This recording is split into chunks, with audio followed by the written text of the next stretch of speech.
Welcome जय Hind defence aspirants. मेरा नाम है गुरकीरत कौर और मैं हूँ centre head Centurion defence academy से। आज के इस वीडियो में हम बात करने वाले हैं honourable Supreme Court of India के रीसेंट वर्डिक्ट के बारे में जो उन्होंने पास किया है with reference to female entry in the Indian armed forces.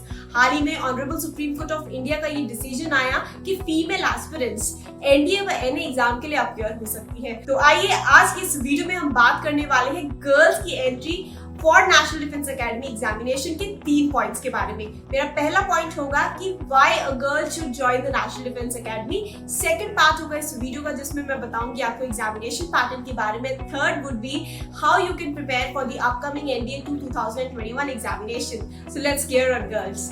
So first thing is कि why you should join the National Defence academy.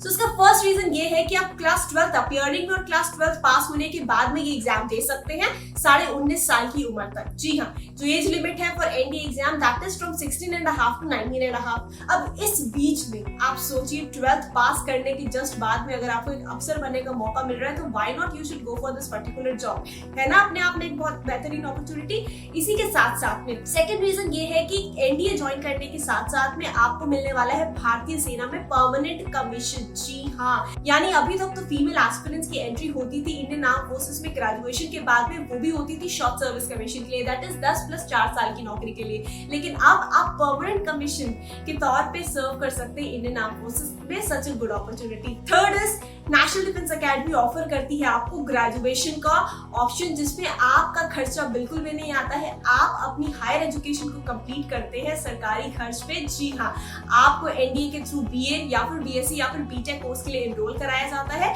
जहां पे आप अपनी हायर एजुकेशन को कंप्लीट करते हैं। फोर्थ इज जो गर्ल्स एस्पायर करती है फाइटर प्लेन उड़ाने का। तो अगर आप वो जाबाज बेटी बनना चाहती हैं तो एनडीए आपके लिए राइट चॉइस है, क्योंकि यहाँ पे सिर्फ आपको एक एंट्रेंस एग्जाम क्लियर करना है और एक एसएसबी इंटरव्यू फॉर मेडिकल, जिसके बाद में यदि आप फ्लाइंग ब्रांच के लिए सिलेक्ट हो जाती हैं जिसके लिए आपको सीपीएसएस का टेस्ट देना होता है, तब आप भारतीय एयरफोर्स में या फिर इवन इंडियन आर्म फोर्सेस में एज ए फाइटर पायलट नियुक्त हो सकती है और साथ ही साथ में अपने सपने को पूरा कर सकती है।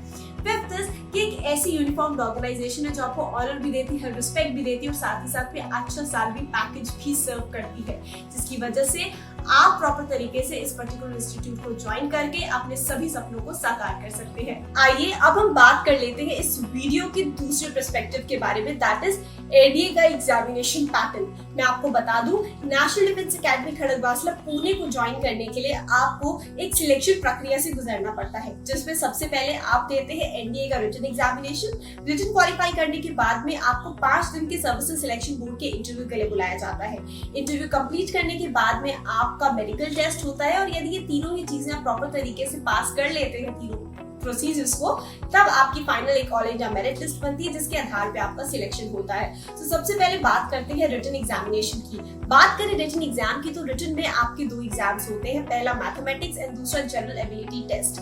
मैथमेटिक्स पे आपका पेपर 1 होता है जो 300 मार्क्स का होता है, जिसमें 120 क्वेश्चंस होते हैं।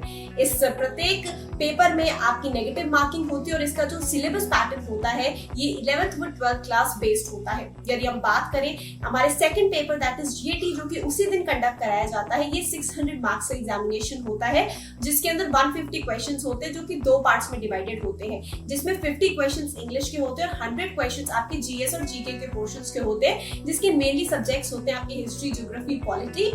इसके अलावा बायोलॉजी, फिजिक्स, केमिस्ट्री, इकोनॉमिक्स और साथ ही साथ में static GK and current affairs. So again इसके अंदर भी नेगेटिव मार्किंग होती है। ये दोनों ही रिटन एग्जामिनेशंस को जब आप क्वालिफाई करते हैं इसके बाद में आपको प्रोसीड करा दिया जाता है to your services selection board के एसएसबी इंटरव्यू में, जिसका कॉल अप लेटर आपको तभी मिलता है जब आप एनडीए के रिटन एग्जाम को क्वालिफाई कर लेते हैं। सो बात करें सर्विसेज सिलेक्शन बोर्ड के 5 दिन के इंटरव्यू की, तो इस 5 दिनों में आपको जज किया जाता है आपकी मनसा, वाचा, कर्मणा। दैट मनसा मींस मन, दैट इज साइकोलॉजी टेस्ट, वाचा बात करने का तरीका, that is the personal interview, and कर्मणा that is your actions, again that involves the group testing. So इन 5 ही दिनों में आपके 3 प्रकार के टेस्ट होते हैं जिनको क्वालिफाई करने के बाद में फाइनली आप रिकमेंडेशन प्राप्त करते हैं और अपने मेडिकल्स के लिए प्रोसीड करते हैं। जो स्टूडेंट्स फ्लाइंग ब्रांच के लिए एलिजिबल होते हैं उनका एक अलग से टेस्ट होता है, कंप्यूटराइज्ड सिलेक्शन सिस्टम टेस्ट, जहां पे आपको पायलट एप्टीट्यूड टेस्ट देना होता है। अगर आप चयनित हो जाते हैं तो आप पायलट के लिए भी एलिजिबल हो जाते हैं इंडियन आर्म फोर्सेस में। So finally written exam qualify किया, SSB इंटरव्यू क्वालिफाई किया। अब बात आती है आपकी मेडिकल्स की। तो एक मेडिकल प्रक्रिया होती है जिसकी पूरी डिटेल्स आपको इंडियन आर्मी के ऑफिशियल वेबसाइट joinindianarmy.nic.in या फिर एनडीए की नोटिफिकेशन में मिल जाएगी। इन सभी टेस्ट को गुजरने के बाद में आप फाइनली पहुंचते हैं एनडीए। अब बात करते हैं वीडियो के तीसरे पहलू, दैट इज एनडीए के एग्जामिनेशन की टिप्स की। बात जब एनडीए की है तो सबसे पहला पॉइंट मैं आपको बोलूंगी, बिकॉज आप गर्ल्स हैं तो आपके लिए एग्जाम नया है, राइट? तो सबसे पहला हम आपको करना है कि आप सिलेबस को प्रॉपर तरीके से चेक करिए। आप सिलेबस को चेक करने के बाद में ये एनालाइज करिए कि आपके वीकनेसेस क्या है और आपकी स्ट्रेंथ्स क्या है। जो आपके वीक पॉइंट्स है उन्हें ज्यादा आपको प्रॉपर तरीके से टाइम देना है और आपकी जो स्ट्रेंथ्स है उन्हें बैलेंस तरीके से टाइम देना है, ताकि वीकनेस और स्ट्रेंथ्स को आप दोनों तरीके से बैलेंस कर सकें और आपका जो पेपर है वो आपको इजी लगे। सेकेंड इज, आप एक मेंटोर चूज करें। उस एक पर्टिकुलर मेंटोर को चूज करते ही अपने रिसोर्सेज को आपने एक्यूमुलेट करना है और उसी मार्गदर्शन पे चलते हुए अपने एग्जाम की तैयारी करनी है। तैयारी भी आपको टू द पॉइंट करनी है, बहुत ज्यादा नहीं पढ़ना है, अभी उतना पढ़ना है जितने में आपका सिलेक्शन हो जाए। Third is, weekly mock test बहुत जरूरी है यदि आप किसी भी एग्जाम की तैयारी कर रहे हैं, बिकॉज एक टेस्ट से आपको आपकी प्रिपरेशन का अंदाजा, आपके एक स्टैंड का अंदाजा लगता है। तो वीकली मॉक टेस्ट की प्रैक्टिस हमेशा करते रहे, very very important. Fourth point जो मैं आपको बोलूंगी वो ये है कि प्रीवियस ईयर क्वेश्चंस अगेन आपको एक खुली किताब की तरह है जो आपको एनडीए के एग्जाम के बारे में पूरी जानकारी देंगे। सो प्रीवियस ईयर क्वेश्चंस को लगाना मत भूलें, वहां से आपको आइडिया मिलेगा कि कैसे क्वेश्चंस आते हैं और किस तरीके के क्वेश्चंस के लिए आपको आगे प्रिपेयर होना है। फिफ्थ इज, अभी इस टाइम में खुशी रखते हुए अपने आप के अंदर सेल्फ मोटिवेशन आपको डेवलप करना है, सेल्फ कॉन्फिडेंस डेवलप करना है कि ये जो अपॉर्चुनिटी है आपको मिली है, आपको इसको प्रॉपर तरीके से यूज करना है और एनडीए के फर्स्ट फीमेल बैच का हिस्सा बनना है। अगर आप सेल्फ मोटिवेटेड रहेंगे तो अगेन ये आपके लिए बहुत ज्यादा हेल्प करेगा इस एग्जाम को इजी बनाने में। साथ ही साथ में अपने जिस रूम में आप रहते हैं वहां पे एक पोस्टर जरूर स्टिक करें एनडीए का, ताकि आप जब भी लेजी फील करें तो आपको आपकी ड्रीम के प्रति रियलाइजेशन कराने के लिए वो आपका पोस्टर बहुत काम आ सकेगा। विद दिस होप मेरी आज की इस वीडियो से आपको deep insight and clear insight मिल गया होगा about the upcoming NDA 2021 examinations. So my dear girls, gear up with this, all the best, जय हिंद।